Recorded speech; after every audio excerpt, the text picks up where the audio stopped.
کہ ہم یہ کام کرتے ہیں. اور ایک پہلو یہ بھی ہے کہ واقعتاً پاکستان میں ایسے لوگوں کی حکومت ہو کہ جو عدل اور انصاف کی بالادستی کو قائم کرنے سے اللہ سے ڈرنے والے ہو. قانون چلے گا، قانون چلے گا، قانون چلے گا. تمہاری بڑی گاڑیوں کا خرچہ ہم نہیں اٹھائیں گے، تمہارے فری پیٹرول، فری بجلی کا خرچہ ہم نہیں اٹھائیں گے، اور تمہاری اسمبلی کی مراعات کا خرچہ ہم نہیں اٹھائیں گے. ذرا بیان چلنا شروع ہو گیا اور آپ ہر طرح کے حالات کے لیے تیار تھے، آپ شیئرنگ کے لیے بھی تیار تھے، کوئی ابھی چلتی تو آپ اس کے لیے تیار تھے کہ نہیں تیار تھے؟ اور ابھی بھی تیار ہیں. بسم اللہ الرحمن الرحیم. یا ایھا الذین آمنوا اتقوا اللہ وکونوا مع الصادقین. صدق اللہ العلی العظیم. قائد محترم جناب سراج الحق صاحب، ذمہ داران جماعت اسلامی اور میرے بہت ہی عزیز پرعزم نوجوانوں، بزرگوں، اس دھرنے کے شرکاء، اختتام پذیر ہو رہا ہے اور شاید حکومت نے یہ سمجھا ہوگا کہ یہ آئیں گے، بیٹھیں گے اور چلے جائیں گے، لیکن ان کو ہر گزرتے دن بلکہ ہر گزرتے لمحے اس بات کا احساس یقیناً ہو رہا ہوگا کہ یہ ایسے جانے والے نہیں ہیں، یہ اپنا حق لے کر جائیں گے. اور یہ حق صرف اس دھرنے کے شرکاء کا حق نہیں ہے بلکہ 25 کروڑ پاکستانیوں کا حق ہے، 16-17 کروڑ نوجوانوں کا حق ہے، ہماری ماؤں بہنوں کا حق ہے. اور آج میں اس وقت جو دھرنے میں شریک لوگ ہیں ان سے یہ ضرور پوچھنا چاہتا ہوں کہ کل تاریخی جلسہ عام ہوا تھا اور آج ہماری ماؤں بہنوں بیٹیوں نے بہت زبردست جلسہ یہاں دھرنا گاہ میں کیا ہے اور یہ ثابت کر دیا ہے کہ اب اس تحریک کو کوئی روک نہیں سکتا. جتنے پرعزم اور جتنا جذبہ ہماری ماؤں بہنوں بیٹیوں میں تھا وہ دیکھ کر ہمارا حوصلہ بلند ہوا ہے. اور معاملہ یہی ہے کہ جو مسئلہ ہم نے اٹھایا ہے، جس مسئلے کے حل کے لیے ہم نکلے ہیں، یہ پاکستان کے ہر گھر کا مسئلہ ہے. جولائی کے جو بجلی کے بل آئے، بہت سارے لوگوں نے ہم سے یہ بات کی کہ انہوں نے سولر سسٹم لگایا، لیکن سولر سسٹم ہونے کے باوجود پچھلے سال اس مہینے میں جتنا بل آیا تھا اس سال اس سے بھی زیادہ آیا ہے. گویا سولر کی انویسٹمنٹ اپنی جگہ اور پھر مزید اس سے بھی زیادہ بل آ جائے تو اگر یہ سولر نہیں ہوتا تو لوگوں کا کیا حال ہوگا. لیکن پاکستان میں کتنے لوگ ہیں جو سولر سسٹم لگا سکتے ہیں؟ پاکستان میں غریب لوگ ہیں، پاکستان میں مڈل کلاس لوگ ہیں، تنخواہ لوگ ہیں، ملازمتیں کرنے والے لوگ ہیں، پاکستان میں کھیتوں میں کام کرنے والے لوگ ہیں، پاکستان میں فیکٹریوں میں کام کرنے والے مزدور ہیں. اور جو تنخواہ دار طبقہ ہے ان میں بھی اگر پروفیشنل لوگ ہیں، ڈاکٹر ہیں، انجینئر ہیں، آئی ٹی ایکسپرٹس ہیں، اگر اس طرح کے لوگ بھی موجود ہیں تو یہ بھی کتنا بل دے سکتے ہیں. اس لیے بدترین صورتحال ہے، ہر گھر کا مسئلہ ہے. اور اللہ تعالیٰ نے آپ کو یہ اعزاز دیا ہے، اس دھرنے کے شرکاء کو یہ اعزاز دیا ہے کہ آج آپ پاکستان کے ہر گھر کی ترجمانی کرنے کے لیے یہاں پر بیٹھے ہوئے ہیں. یہ اللہ کا کرم ہے، یہ اس کا احسان ہے، یہ ہر ایک کو یہ سعادت نہیں ملتی ہے. اس لیے پرعزم بھی رہنا ہے، جذبوں سے معمور بھی رہنا ہے اور آگے کی طرف بڑھنا ہے. میں اپنے نظم سے بھی یہ بات کہنا چاہتا ہوں کہ یہ فیصلہ کن موڑ ہے، اور ہمارے کارکن بھی یہاں پر موجود ہیں، اور کارکنوں نے جن لوگوں سے رابطہ کیا کہ جن تک ہمارا میسج پہنچا وہ صبح سے لے کر رات تک اس دھرنے میں شریک ہوتے ہیں، وہ سب بھی موجود ہیں۔ میں آپ سے کہنا چاہتا ہوں کہ یہ فیصلہ کن موڑ ہے۔ یہ دھرنا آپ کا صرف مری روڈ کا دھرنا نہیں رہا، یہ دھرنا آپ پاکستان کے ہر نوجوان کی امید بن گیا ہے۔ پہلے ہو سکتا ہے کسی کے ذہن میں ہو کہ احتجاج تو پارٹیاں کرتی ہیں، جماعت اسلامی بھی ہر دور میں یہ کام کرتی ہے الحمدللہ۔ پچھلے سال بھی ہم نے تاریخی احتجاج کیا تھا اور ہڑتال کی تھی، تو لوگوں نے شاید سمجھا ہو کہ پھر 2-3 پروگرام ہوں گے اور بات ختم ہو جائے گی، لیکن جب آپ نے رکاوٹیں عبور کر کے اسلام آباد انتظامیہ کو ناکام کر کے اور قریب تھا کہ آپ ٹی چوک پہنچ جاتے ہیں، آپ تو بہت سارے ساتھی تو پہنچ بھی گئے تھے، اور آپ ہر طرح کے حالات کے لیے تیار تھے، آپ شیئرنگ کے لیے بھی تیار تھے، گولیاں بھی چلتی تو آپ اس کے لیے تیار تھے کہ نہیں تیار تھے؟ اور ابھی بھی تیار ہے الحمدللہ۔ تو آپ نے جب اتنی استقامت کا مظاہرہ کیا اور پھر اپنی قیادت کے کہنے پر، اس لیے کہ جماعت اسلامی کی قیادت کوئی آسمان سے نہیں آتی ہے، آپ میں سے ہی آتی ہے، اور آپ اور ہم سب ایک دوسرے کو اس طرح سے جانتے ہیں کہ جیسے کوئی گھر میں اپنے بچوں کو جانتا ہے اور اپنے والدین کو جانتا ہے۔ تو جب ہم اس طرح سے ایک دوسرے کو جانتے ہیں تو پھر آپ اپنی قیادت کے ساتھ چلتے ہیں، قیادت آپ پہ اعتماد کرتی ہے، اور ہم نے اس اعتماد کی بنیاد پر حکمت کے ساتھ، تدبر کے ساتھ یہ طویل جنگ لڑنے کا فیصلہ کیا، اور 3-4 دھرنوں کو ہم نے بالآخر پھر اس ایک دھرنے پر آ کر جمع کر لیا۔ پہلے ہم نے 4 دھرنوں کو ایک جگہ آ کر جمع کیا ہے، اور اب یہ ایک دھرنا پورے ملک کے دھرنوں میں تبدیل ہونے جا رہا ہے۔ یہ ہے آپ کی استقامت، یہ ہے آپ کی ہمت، یہ ہے آپ کا عزم، اور یہ ہے آپ کا حوصلہ، اور یہ ہے آپ کا نظم و ضبط، اور ایک جان ہو کر کام کرنا کہ جس کے نتیجے میں یہ ممکن ہو سکا۔ اور جب آپ نے اس ڈسپلن اور نظم و ضبط کے ساتھ اس دھرنے کو قائم کیا ہے تو اب پاکستان کے لوگ یہ سمجھ رہے ہیں کہ یہاں سے اب یہ کچھ نہ کچھ لے کر ہی نہیں اٹھیں گے، اب انشاءاللہ تعالی اپنے مطالبات منوا کر ہی انشاءاللہ یہاں سے جائیں گے۔ یہاں سے ہم اسلام آباد تو جا سکتے ہیں، دھرنا ختم نہیں کریں گے جب تک حکومت ہمارے مطالبات نہیں مانتی۔ تیار ہیں آپ اس بات کے لیے؟ اللہ کے بھروسے پر اور آپ لوگوں کے عزم کو دیکھتے ہوئے میں اس بات کا اعلان کر رہا ہوں کہ حکومت کچھ بھی کر لے، وہ اس دھرنے کو ختم نہیں کر سکتی، اسے ریلیف دینا پڑے گا، اسے پاکستان کے لوگوں کو اس بجلی کے پاور سے نجات دینی پڑے گی۔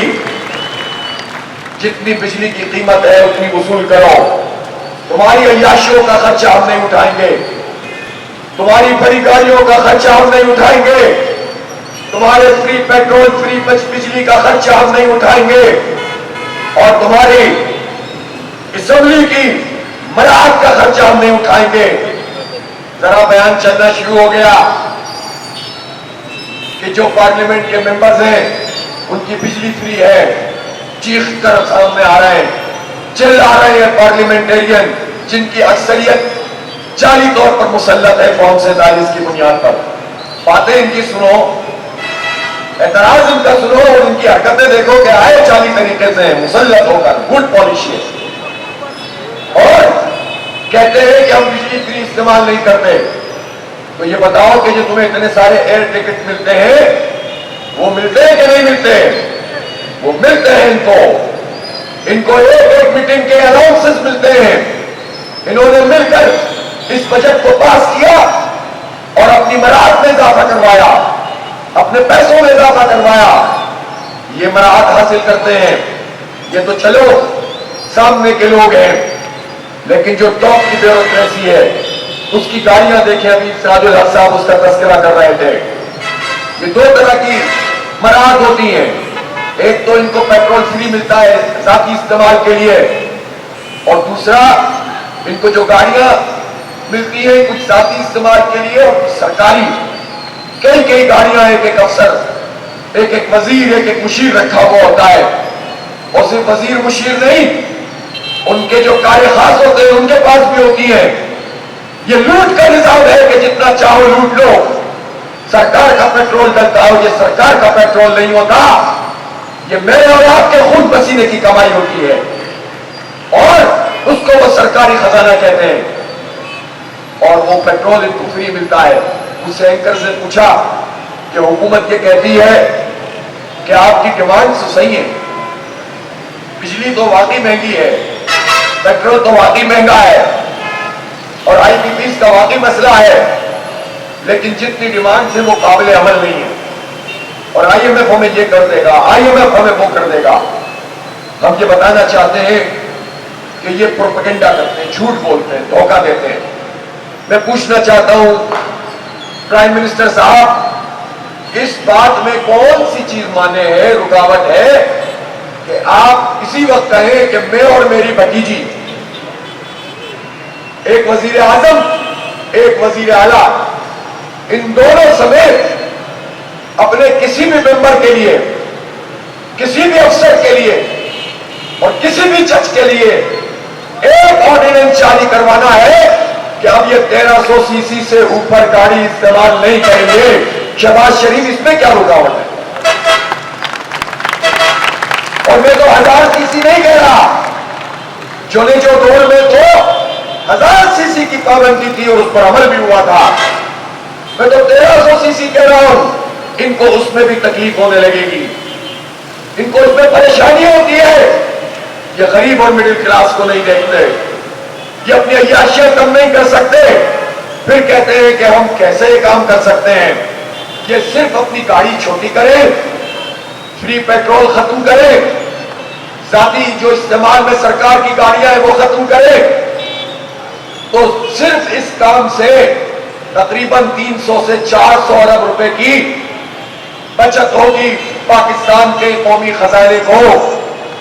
پھر اس کے بعد اگر یہ فری بجلی والا سلسلہ ختم کریں، یہ 200-300 ارب روپے یہ ہو گئے. پھر جو آئی پی پی سرکار کی ہے، ان کے جو کیپیسٹی چارجز ہیں کہ بجلی بن نہیں رہی، پیسے دے رہے ہیں، اور آپ یہ ختم کریں. یہ 1000 ارب روپے ہیں. اور سن لیجئے، یہ جو ایف بی آر ہے جس کا کام ٹیکس کلیکشن ہے، جینوئن ٹیکس نیٹ نہیں بناتے بلکہ کرپشن کرتے ہیں. 22,000 ملازمین ایف بی آر کے ہیں جن کا کام ٹیکس جمع کرنا ہو. ٹیکس جمع کیسے ہو رہا ہے؟ ڈائریکٹ ٹیکس تنخواہوں سے ہو رہا ہے، اس میں ان کا کوئی کردار نہیں. بجلی کے بلوں میں ہو رہا ہے، ان کا کوئی کردار نہیں. ڈائریکٹ ٹیکس سسٹم اور انڈائریکٹ بھی وہ ٹیکس کہ جو لوگوں کو دینا ہوتا ہے، اینڈ یوزر پہ جاتا ہے، ان کا کیا کردار ہے اس میں؟ تو 22,000 ملازمین کو ہم پالیں اور خود یہ بتاتے ہیں کہ 1,000 ارب روپے کی کرپشن ایف پی آر میں ہوتی ہے. 1,000 ارب روپے وہ ہو گئے، 300-400 یہ ہو گئے، 300-400 بجلی پیٹرول. او بھائی، اور یہ جو کیپیسٹی چارجز، چلو شریف خاندان سلمان شہباز کی مل کا ہی کیپیسٹی چارجز ختم کر دیں، یہ تو کر سکتے ہو. کون سے قربانی مانگتے ہو؟ خود فراڈ کرتے ہو، گنے کی پھوٹ پہ چلاتے ہو، امپورٹڈ کال کے پیسے وصول کرتے ہو، تم کرپٹ مافیا ہو. اس لیے ہماری آنکھوں میں دھول مت جھونکو کہ یہ نہیں ہو سکتا. سب کچھ ہو سکتا ہے، انہی حالات میں ہو سکتا ہے. اور ہم سے بات کرو، ہم تمہیں بتائیں گے اور کیا ہو سکتا ہے. اس لیے یہ فراڈ نہیں چلے گا. تمہیں ریلیف دینا پڑے گا، تمہیں تنخواہ کو مزید نہیں معاف دیں گے. یہ اس بجٹ میں جو سلیب سسٹم بنایا ہے یہ منظور نہیں ہے ہمیں، یہ منظور نہیں ہے، یہ نہیں چلے گا. انشاءاللہ یہ دھرنا انشاءاللہ ہر تنخواہ کا تحفظ کرے گا انشاءاللہ. اس لیے بجلی کے بل کم کرو, تنخواہدار کو جینے دو, غریب کو جینے دو. ہمیں بتاؤ منیمم ویج 37,000 روپے. آ جائے خرم خان, اتنے عرصے وزیر خزانہ رہے, آج کل وزیر پتہ نہیں کون سے داخلہ ہے, خارجہ وزارتدار صاحب, نائب وزیر اعظم. سولو ہو, ہاں بھائی خاندان پورا ہی تو آنا ہوتا ہے. ایک سابق وزیر اعظم, ایک موجودہ وزیر اعظم, بھتیجی وزیر اعلیٰ, سمدھی, نائب وزیر اعظم, 2-4-5 اور بھی ہیں جو ہمیں پتہ نہیں ہے کہاں کہاں فٹ کیا ہوا ہے. فیملی انٹرپرائزز, خاندان 40 سال سے کام کر رہے ہیں بیچارے. نام نہیں لیتا میں, بات خراب ہوتی ہے. اچھے پولیٹیکل ورکر ہے, نون لیگ میں بھی ظاہر اچھے لوگ ہو سکتے ہیں, اس میں کیا پریشان کیوں ہو, کیا نہیں ہو سکتے, ہو سکتے ہیں, اس میں کیا مسئلہ ہے. تو اچھے پولیٹیکل ورکرز بھی موجود ہیں, کبھی بھی صدر نہیں بن سکتے, ان کی قسمت میں صدر ہے ہی نہیں. خاندان سے زیادہ تو نکل ہی نہیں سکتا کچھ, خاندان. اور ادھر دیکھو زرداری صاحب کو, ایک زرداری 40 وڈیرے, یہ ہے پیپلز پارٹی فیملی انٹرپرائزز. ایک وراثت پہ چلتے ہیں, ایک وصیت پہ چل رہے ہیں, وصیت کی پنچی پہ چیئرپرسن بن گئے. تو یہ تو ان کا حال ہے. اور سارے جو آئی پی پی والے ہیں اور اس ٹائپ کے لوگ ہیں, یہ سب اپنے گرد جمع رکھتے ہیں. یہ معاہدے ان لوگوں نے کیے, ان معاہدوں کا فارنسک آڈٹ ہونا چاہیے. فارنسک آڈٹ کیا ہوتا ہے مطلب, ایک ہوتا ہے آڈٹ, ایک ہوتا ہے فارنسک آڈٹ. ایک آڈٹ تو ہوتا ہے رینڈم, تب تو مجھے پتا چل گیا اپنے ہاتھ میں مالیات کے ساتھ باتیں کرتے کرتے. ایک ہوتا ہے رینڈم آڈٹ, جو جسے آڈٹ کہتے ہیں, کہ آپ پاکٹس میں چیزوں کو چیک کرتے ہیں, اس سے اندازہ کر لیتے ہیں. اور ایک ہوتا ہے ہندی کی چندی, ایک ایک چیز کو پکڑو, معاہدہ کیا تھا وہاں سے شروع کرو, یہ ساری آئی پی پیز بے نقاب ہونا شروع ہو جائیں گی. جو مگرمچھ ہمیں کھا رہے ہیں, یہ پتہ چل جائے گا انہوں نے ہمارے ساتھ کیا فراڈ کیا ہے, اور انہوں نے حکومتوں کے ساتھ اور پارٹیوں کے ساتھ مل کر فراڈ کیا. ان سب کو بے نقاب کریں گے انشاءاللہ, اور ان کے لیے سزائیں بھی طے ہیں. بس ذرا لمبی نیند ہے, لمبی نیند کھیلنے کے لیے تیار ہے کہ نہیں تیار ہے؟ بس آپ حوصلہ پکڑے اور اپنے اس دھرنے کو چھوٹا نہیں ہونے دینا, اس کو بڑا کرنا ہے انشاءاللہ. کل اس کی حاضری اس کی ڈبل ہونی چاہیے جو اس وقت یہاں موجود ہے. تیار ہے کہ نہیں تیار؟ اور پھر اپنے اپنے علاقوں میں بھی جو لوگ میری آواز سن رہے ہیں, میں نے دیکھا کچھ شہروں میں, کراچی میں بہت سارے چوکوں پہ, چوراہوں پہ لوگوں نے دھرنے دیے ہوئے ہیں اور اس دھرنے کے ساتھ جڑے ہوئے ہیں. اب وہاں تو آصف علی زرداری صاحب کے نمائندہ خصوصی گورنر ایم کیو ایم سے تعلق رکھنے والے کامران قصوری صاحب کے گورنر ہاؤس کے سامنے دھرنا شروع ہو رہا ہے.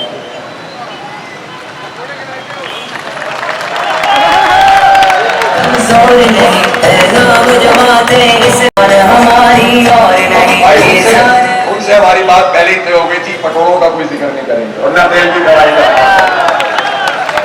اب تو دھرنا ہوگا وہاں پر, سنجیدہ دھرنا ہوگا. اور کل میں نے سارے عمرہ صبح سے بات کر لی ہے اور الحمدللہ سب تیار ہیں. پہلے مرحلے پہ کراچی, پھر اگلا نمبر لاہور, پھر پشاور, کوئٹہ کے حالات کی میں بھی بات کرتا ہوں, اور پھر اس کے بعد ملتان میں بھی دھرنا دینا ہے. یہ ڈاکٹر صفدر ہاشمی صاحب مجھے نظر آتے رہے, کدھر ہیں؟ راؤ صاحب ہیں, راؤ ظفر صاحب. اب ملتان میں بھی کسی اہم ترین مقام پر دھرنا ہوگا انشاءاللہ تعالیٰ, اس کے لیے بھی تیاری کر لیں. اور اسی طرح ایک پنڈی سے کام نہیں چلے گا, شمالی میں ایک اور بھی ہو سکتا ہے کہ نہیں ہو سکتا, چلے دیکھتے ہیں اس کو انشاءاللہ. کے پی میں بھی, پشاور میں بھی ہو سکتا ہے اور کہیں اور بھی ہو سکتا ہے. تو اب تیاری کریں, یہ چھوٹا کام نہیں ہے, یہ بہت بڑے کام کے لیے آپ نکلے ہوئے ہیں, تو پوری طرح سے تیار ہو جائیے. لیکن یہ دھرنا بھی چھوٹا نہیں ہونا چاہیے, اس میں بھی گھس سکتے, محلے میں نکلے. میں یہ پنڈی کے ساتھی ہوں اور اسلام آباد کے ساتھی ہوں, اور یہ پنڈی کے ضلع پنڈی کے ارد گرد کے گجر خان ہے نا, کہاں گئے ہمارے جماعت صاحب, راجہ جماعت صاحب. ابھی راجہ جماعت صاحب کو یہ بھی کرنا ہے کہ اس پروگرام کے اختتام کے بعد وہ پھر جو ہے وہ نوجوانوں کو بلائیں گے, کسی سے نظمیں سنیں گے, کسی سے نعتیں سنیں گے, کسی سے تقریر کروائیں گے, اور ایک زبردست قسم کا جو ہے وہ ٹیلنٹ ہنٹ, یہ ٹیلنٹ ہنٹ پروگرام ہے, یہ گھرنے کا ٹیلنٹ ہنٹ پروگرام اس کے بعد ہوگا انشاءاللہ. اور راجہ صاحب اس کے ذمہ ہے. لیکن راجہ صاحب اس کے ساتھ ساتھ آپ کو پوری ٹیم کو, عارف شیرازی صاحب کو اپنی ٹیم سے کہیں کہ محلوں میں گلیوں میں رابطہ کریں, دکانوں پہ جائیں, ہینڈل تقسیم کریں, اور لوگوں سے کہیں کہ دھرنے کے اندر جوتے چلے جائیں, آگے چلے جائیں. یہ فیصلہ کن جنگ ہے انشاءاللہ. اللہ نے چاہا تو اللہ کی تائید سے ہم جیتیں گے انشاءاللہ. اس لیے ہمارا مطالبہ بہت واضح ہے, ہمیں ریلیف چاہیے. ہم اس طرح سے معاملات کو ٹال مٹول سے کام لے کر آپ مسئلہ حل نہیں کر سکتے, اور ہمارے پاس وہ آپشن بھی موجود ہے. کون سا؟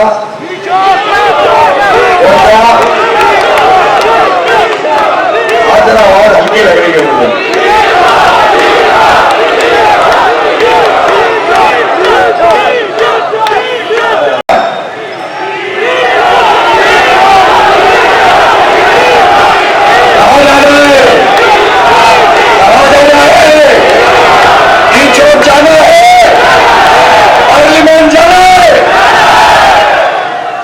موقع آئے گا انشاءاللہ, بتاؤں گا آپ کو, بتاؤں گا. ابھی ہم ذرا دیکھ لیں.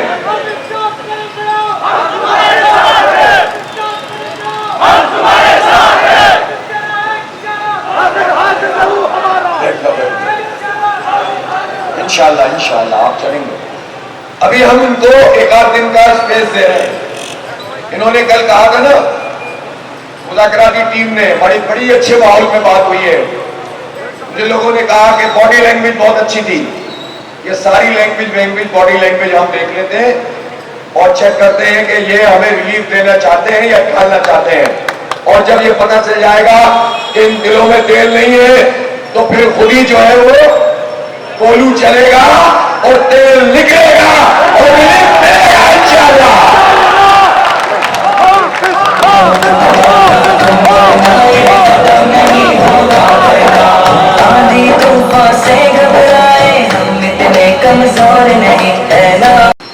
اب میں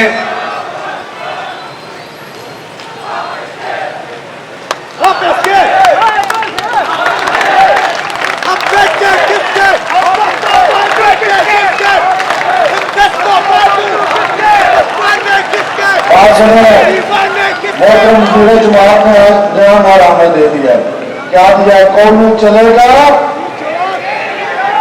کس طرح نکلے گا؟ کولو چلے گا, کولو چلے گا, کولو چلے گا, کولو چلے گا, کولو چلے گا. وہ جی نعرہ بھی بنا لیا. اچھا جی, اب میں آپ سے یہ عرض کرنا چاہتا ہوں کہ اس وقت جب کہ ہم یہاں دھرنا دیے بیٹھے ہیں, ہمارے فلسطین کے بھائی کتنی بڑی قربانی دے رہے ہیں. 45,000 کے قریب لوگ شہید ہو چکے ہیں, اور یہ وہ نمبرز ہیں کہ جو حتمی طور پر لاشیں آ گئی ہیں, جو دبے ہوئے ہیں ملبے کے ڈھیر میں. 80% غزہ تباہ کر دیا ان ظالموں نے, اور اتنی بڑی تعداد میں وہ شہید ہوئے ہیں. آپ ان کو دیکھتے ہیں, ان کی ماں کو, ان کی بہنوں کو, ان کو بیٹیوں کو رونا تو ایک فطری عمل ہے. ہم بھی حالات دیکھتے ہیں تو آنکھوں سے آنسو آ جاتے ہیں.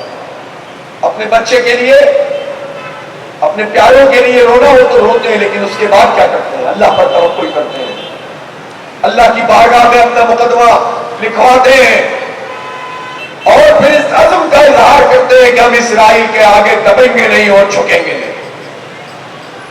ڈٹے ہوئے ہیں وہ, کھڑے ہوئے ہیں وہ, پوری امت کا فرض کفایہ ادا کر رہے ہیں. ہم کبھی کبھی یہ سوچتے ہیں کہ ہم اپنے مقاصد کے لیے, ظاہر ہے یہ بھی نیک مقاصد ہیں, یہ سارے مقاصد دین کے مقاصد ہیں. ظلم کے خلاف آواز اٹھانا اور مظلوموں کو اکٹھا کرنا, محروموں کی آواز بننا, اور ایک قوت میں ان کو ڈھال کر اللہ رب العالمین کا عادلانہ نظام قائم کرنا, یہ ہم فرض سمجھتے ہیں اپنے اوپر سے کہ ہم یہ کام کرتے ہیں. اور ایک پہلو یہ بھی ہے کہ واقعتاً پاکستان میں لوگوں کی حکومت ہو کہ جو عدل اور انصاف کی بالادستی کو قائم کرنے صرف اللہ سے ڈرنے والے ہو، تو پھر اسرائیل کو یہ جرت نہیں ہو سکتی تھی کہ وہ اس طرح ہمارے مظلوم غزہ کے مسلمانوں اور سویلینز کے اوپر بمباری کرے، ہمارے بچوں کو شہید کرے۔ اس لیے ہم یہاں پر اپنے اپنے حساب سے اپنا فریضہ انجام دے رہے ہیں، لیکن ان کو تو دیکھیے وہ جانے دے رہے ہیں۔ ہمیں گرمی برداشت کرنی پڑ رہی ہے، ہمیں بارش برداشت کرنی پڑ رہی ہے۔ ہم سوچتے ہیں کہ کتنی تکلیف پہ ہم آ گئے، لیکن وہ گولیاں کھاتے ہیں، بمباری ہوتی ہے، میزائل گرتے ہیں، خیمے جل جاتے ہیں، خاکستر ہو جاتے ہیں، قبریں نہیں ملتی، ہسپتالوں پہ بم گرتے ہیں، لیکن ڈٹ کر کھڑے ہوئے ہیں، جھکنے کے لیے تیار نہیں ہے، سرنڈر کرنے کے لیے تیار نہیں ہے، پوری امت کا فرض کفایہ ادا کر رہے ہیں۔ تو ہم بھی ان کو یاد کرتے ہیں اور ان کے لیے دعا بھی کرتے ہیں اور ان کے لیے آواز بھی بلند کریں گے انشاءاللہ۔ اپنی حکومتوں سے بھی کہیں گے کہ غیرت کا مظاہرہ کرو۔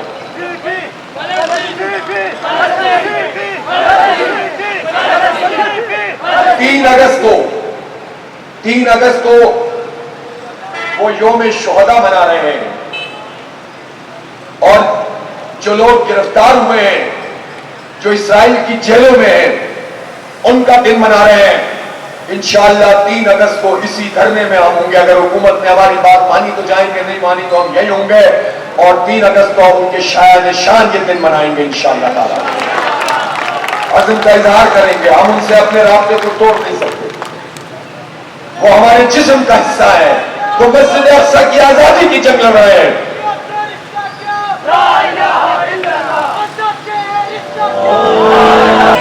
سے اقتدار چھین لو، چھین لو، ظالموں سے اقتدار، جابروں سے اقتدار، ظالموں سے اقتدار۔ نوجوانوں، مایوس ہو جاؤ گے تو یہ آپ کو مزید برباد کریں گے، اس لیے ہمت اگر حاصل کرنی ہے تو غزہ کے لوگوں سے کرو۔ 3 اگست کا ہم نے آپ کو بتایا ہے، پھر ہم کشمیر کے مسلمانوں کو بھی نہیں بھول سکتے۔ 1 لاکھ سے زائد لوگ شہید کر دیے گئے ہیں، 10 لاکھ ملٹری اور پیراملٹری فورسز بھارت کی موجود ہے اور مسلسل مسلمانوں کو قتل کرتے ہیں، ان پہ پیلٹ گنوں کی فائرنگ کرتے ہیں۔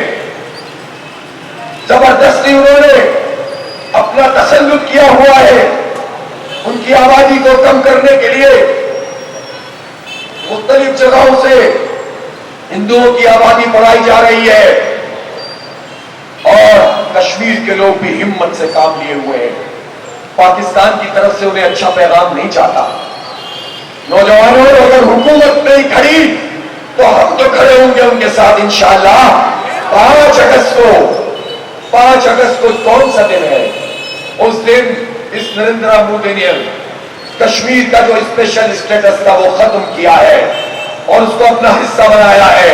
حکومتیں سوئی رہی ہیں، کوئی کچھ کرنے کے لیے تیار نہیں ہے، لیکن جماعت اسلامی پاکستان کے عوام کے ساتھ مل کر کشمیریوں کو یہ پیغام دے گی کہ تم ہمارے جسم کا حصہ ہو، ہماری شہرت ہو، اور ہم اپنی شہرت پہ بھارت کا تسلط قبول نہیں کر سکتے۔